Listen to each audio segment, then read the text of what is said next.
Last week we talked about a couple of guys on the road, met up with a character.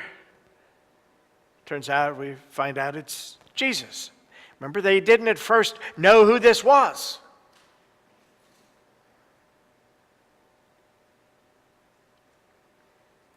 At one point along the way, he was going to go his own direction, and they implored him to spend the evening with them. That the day was almost over, so he did. And as they were eating, he took bread and he broke it and he gave it to them. And their eyes were opened. In other words, they were enlightened. They saw who this was. They saw the truth of being. And you know where they saw this? Within themselves. It is a moment of insight that comes through an inner vision and an inner dialogue. Now we have a second such occurrence, and this one is found in Luke.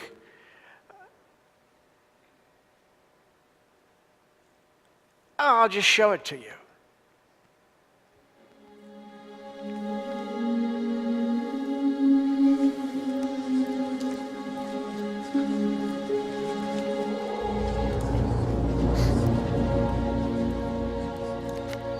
Peace be unto you.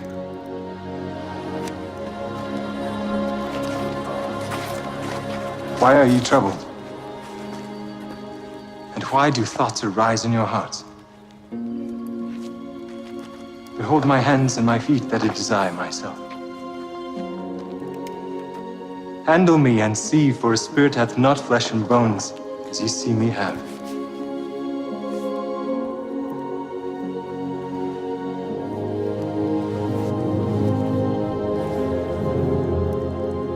Have ye here any meat? These are the words which I spake unto you, while I was yet with you, that all things must be fulfilled which were written in the law of Moses, and in the prophets, and in the Psalms concerning me. Thus it is written, and thus it behooved Christ to suffer, and to rise from the dead the third day, and that repentance and remission of sins should be preached in his name among all nations, beginning at Jerusalem. And ye are witnesses of these things. And behold, I send the promise of my Father upon you. But tarry ye in the city of Jerusalem until ye be endued with power from on high. Peace be unto you. As my Father hath sent me, even so send I you.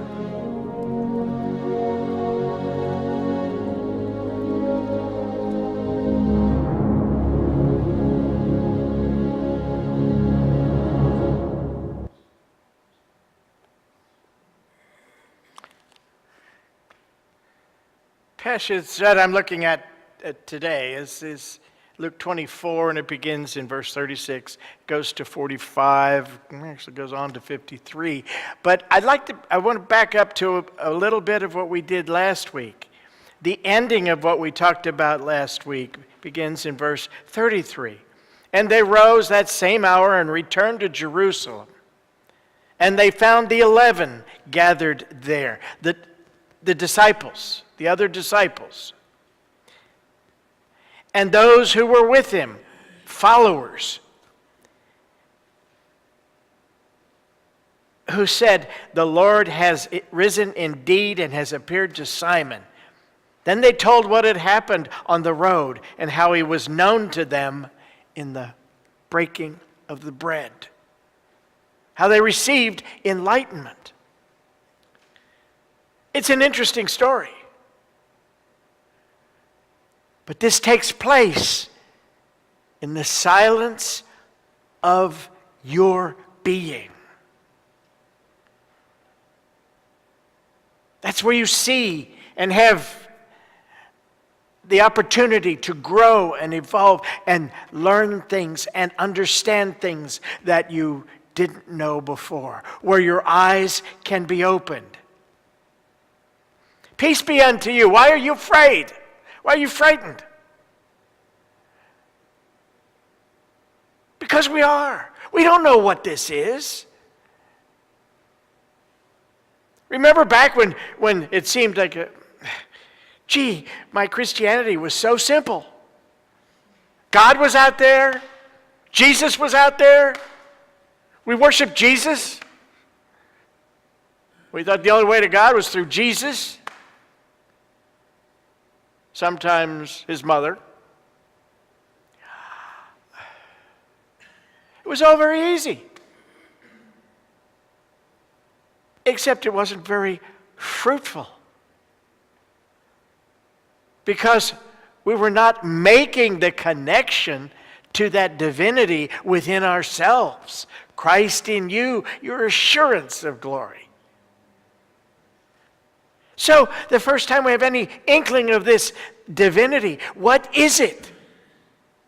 Sometimes when you begin meditation and you get a first flash of enlightenment, whoa, what was that? Sometimes you're afraid because you don't, it's unknown. It's not familiar. So this divinity within you, this Christ of your being within you says, see my hands and my feet. You've got hands and feet, right? It's telling you, I am in you, and you are in me. It's as if Jesus is saying directly to you, he who's seen me has seen the Father,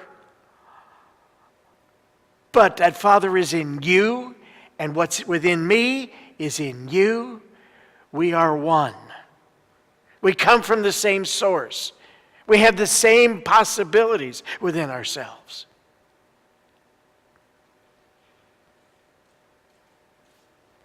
So showed him his hands and his feet, and then they're starting to feel joyful. Well, wouldn't you? Beginning to get this sense of that indwelling presence. It's no longer out there. It's not a long distance call. It's mighty in the midst of you. And you start to be a bit joyful. But you're wondering and wondering. And he says this strange thing. Have you anything to eat? What? He wants McDonald's now? I have to send out for something?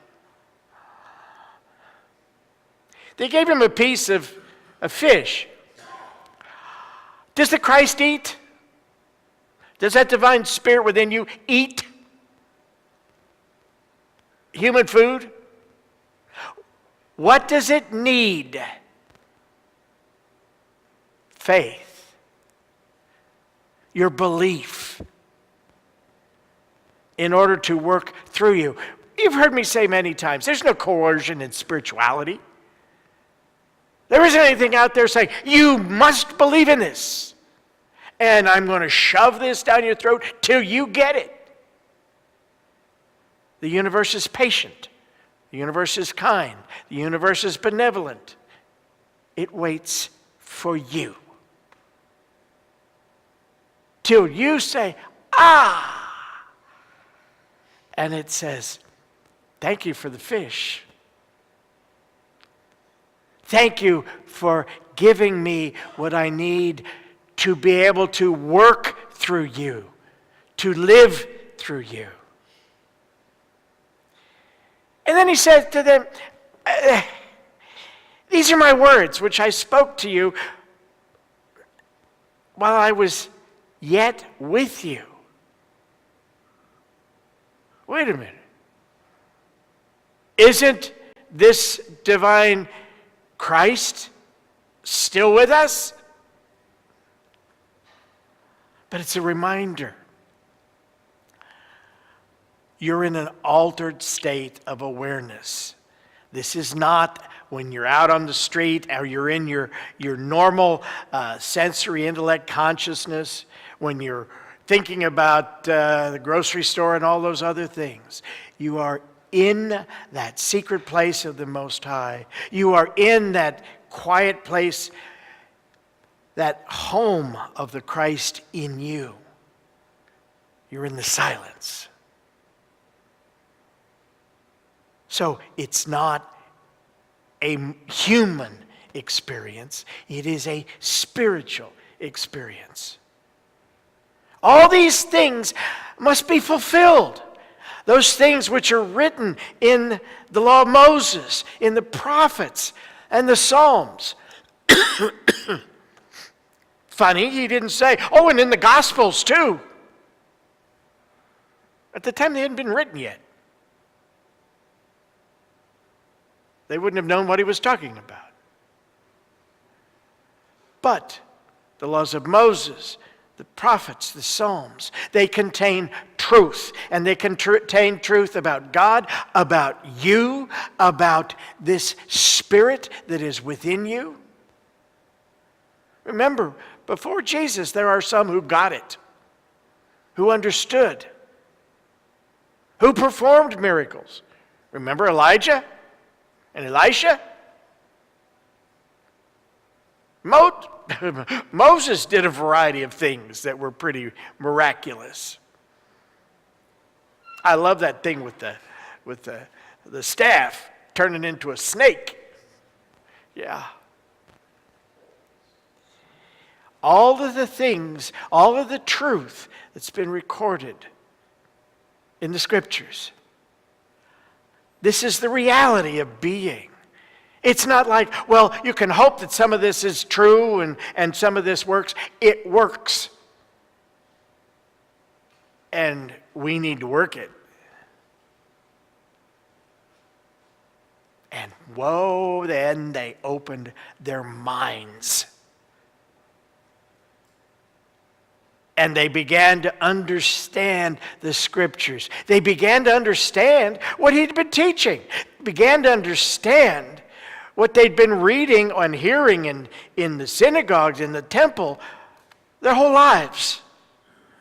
They began to see the spiritual nature of God, man, and the universe. Began to understand. That's a life-changing experience. Illumination, enlightenment. You can imagine, after a moment, they're saying, by Jove, we've got it.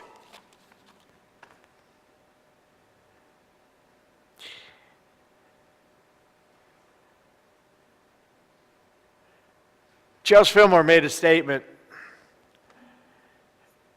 He said, interpreted within the consciousness of man, the I am, here represented by the resurrected Jesus, is endeavoring to reveal to man's spiritual faculties the resurrecting power of the Christ within. That spirit within you, the Christ in you, is constantly seeking to reveal to you, to open to you, so that you understand the power that's been yours since the foundation of the universe. It's there. It's been there. But you got to feed it. What do you need to feed it? A fish. What's that fish? Well, in this case, I like to think of it as the food that allows it to become alive and to act in you, which is faith, belief, understanding.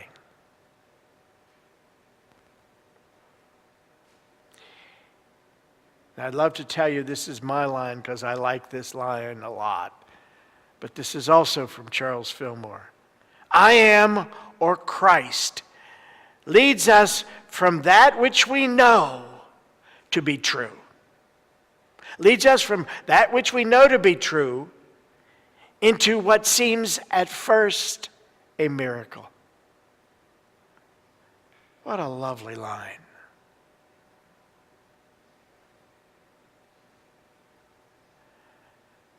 From this level of understanding to a higher level where we're saying, wow, I don't know how this all happens, but I'm beginning to see the reality of it, and we grow into it.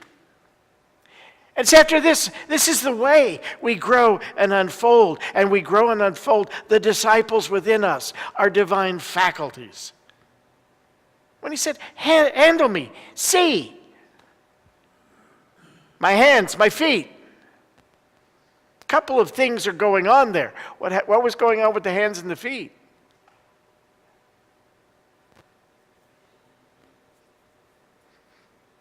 Holes?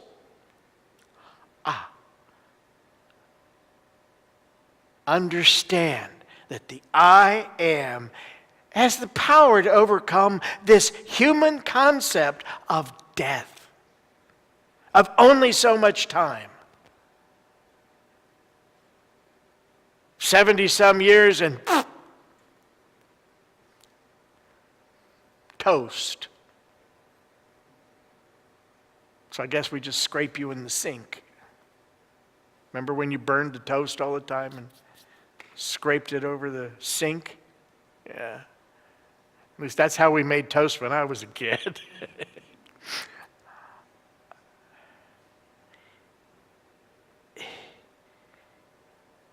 There's more, so much more.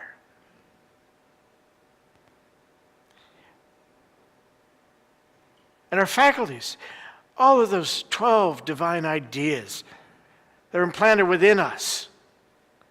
That's your spiritual rainbow within you. Each one, an intelligence that vibrates with a different color or different energy.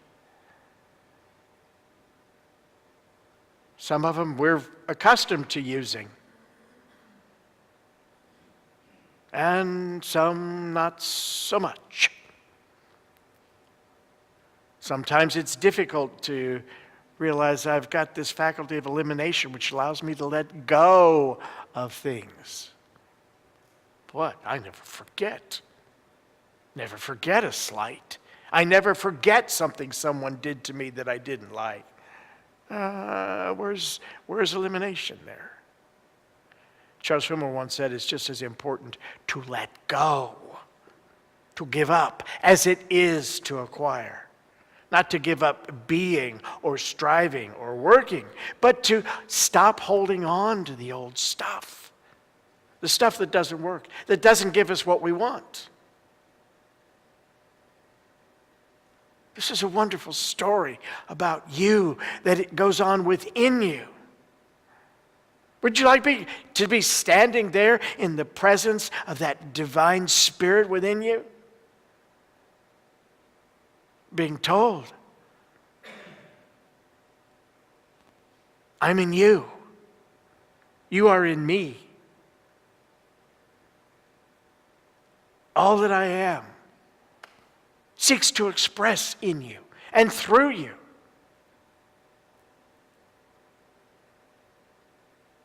I am your life. I am the substance of your body.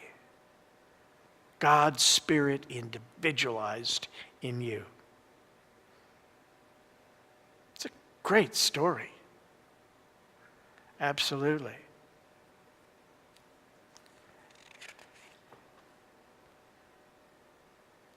I'd like us to experience the story.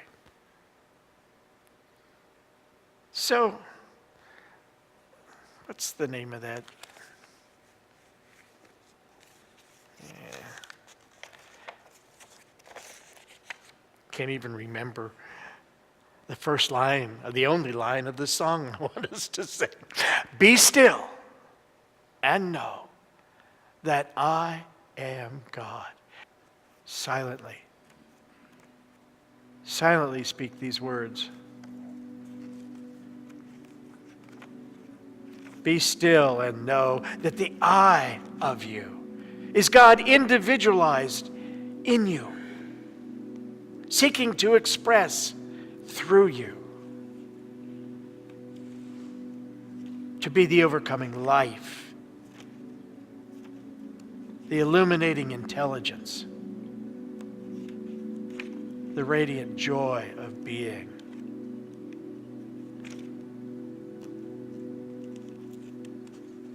Be still and know. As you begin to allow your body to become still and your mind to become still,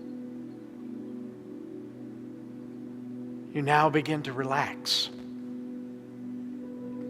Feeling that relaxation spread from the top of your head, down your face, your neck, shoulders, arms, hands and fingers. Be still.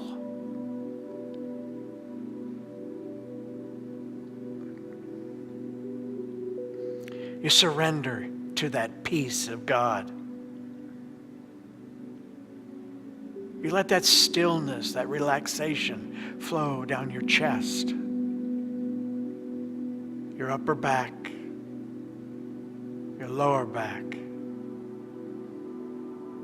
your abdomen, your hips. Be at peace. Down your thighs to your knees. From your knees down your calves to your ankles. Relax. Your feet, relax. And your toes, relax.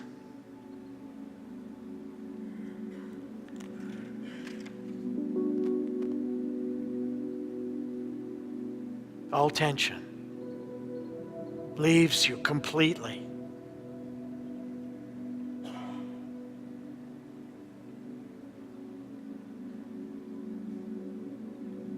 As we return to that simple sentence, be still and know that I am God. Accept that stillness so that your mind is quiet. Your mind isn't blank. It's simply quiet. Your body is relaxed, at peace. You give it to God's care.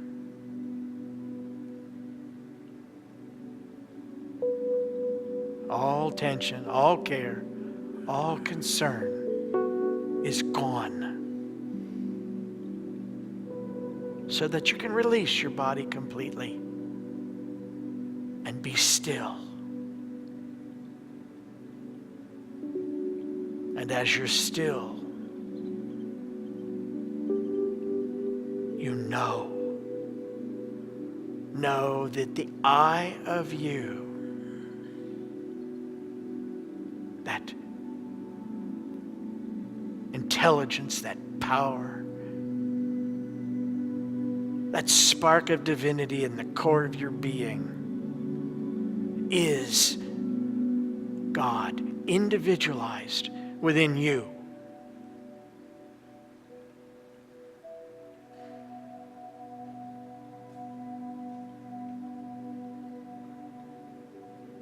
In this knowledge and in this quiet state,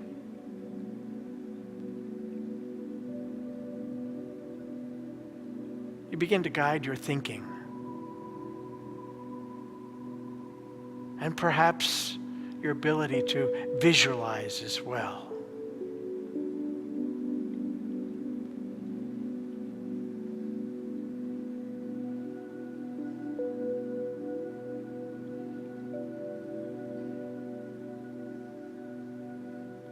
As these characters came across the Christ on the road,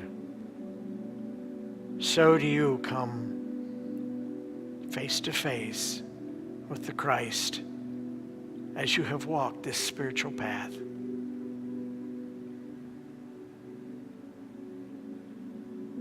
In the center of your being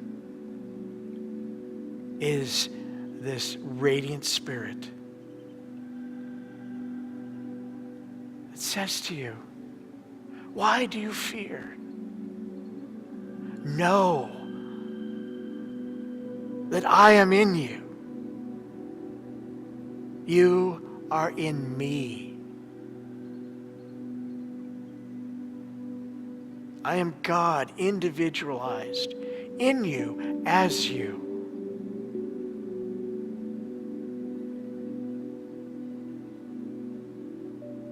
God's Spirit in you, the I of you, contains all the qualities of the Father,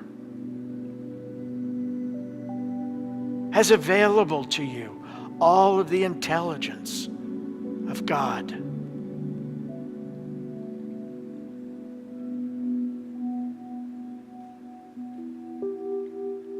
And I say to you,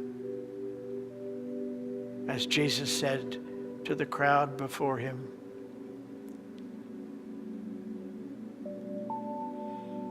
the things that the Christ in you has done, can do, are now being done in you and through you.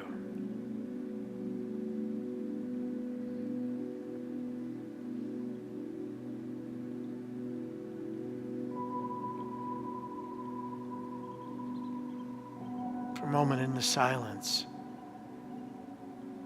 behold the truth of your being. Thou art the Christ, the child of the living God. In the silence.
In this time of communion with the Christ within us,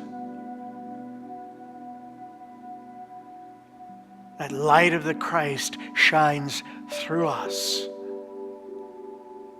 Each one of us, even now, are radiating centers of that divine light that radiates from us through this building into the city and into the world.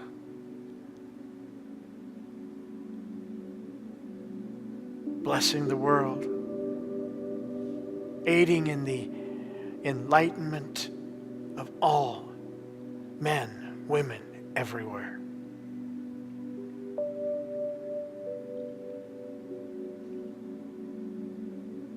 We silently give thanks for the light and for this time of still, quiet communion with the Lord of our being. So slowly and gently we begin to allow our attention to return. We once again make friends with our physical body.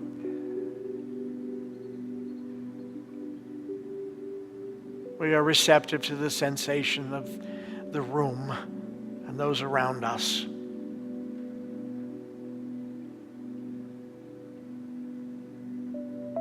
And as we're ready, we open our eyes and see with new eyes. Eyes that have been opened by the breaking of bread in the presence of the Christ.